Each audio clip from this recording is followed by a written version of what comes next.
Merry Christmas and happy holiday season. I wanted to share that just a few days ago we got a new member in our restorative home, and I went with one of our house members to go pick him up at the Seattle bus station because we were told his bus was coming in at a particular time. And yet when we went there, the bus station was completely deserted, and the man behind the counter said that no bus was due in for another several hours.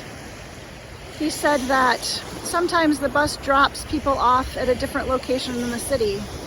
So we drove to the other location in the city and got out of my car and walked around in the rain, both of us, asking any male on the street if his first name was the name of the person that was due to arrive to us.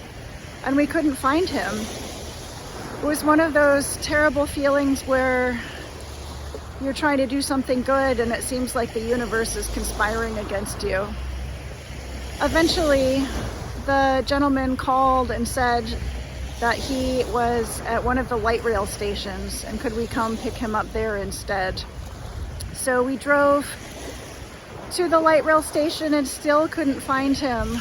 We tried all of the intersections, we tried walking on foot, we tried calling his name. Nobody was there matching the description. We drove around for another while until eventually we found him.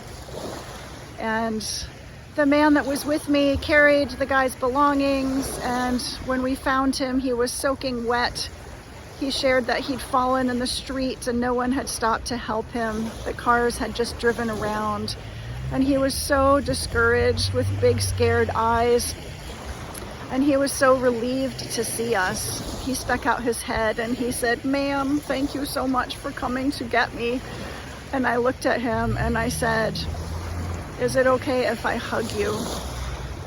And I thought he was going to burst into tears on the spot. He was so relieved. So, of course, he is now settled into a restorative home. We took him home, we fed him, he had a hot shower, he settled in. And it turns out that his roommate, he was incarcerated with his roommate's brother. So the two of them are on their way to becoming fast friends. So this is the kind of thing, we're lost. All of us are lost at certain parts in our life. And really, our wish is that all of us can become found again.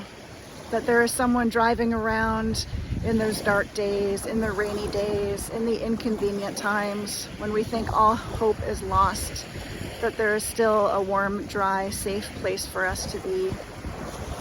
Thank you for your ongoing support of Communities of Belonging this year. We wish you such blessings in your holiday season. And whether you are sitting in a warm, comfortable place, celebrating with loved ones, or you are feeling alone and isolated this season, please know that there's always a light on for you with us. Thank you so much. Take good care.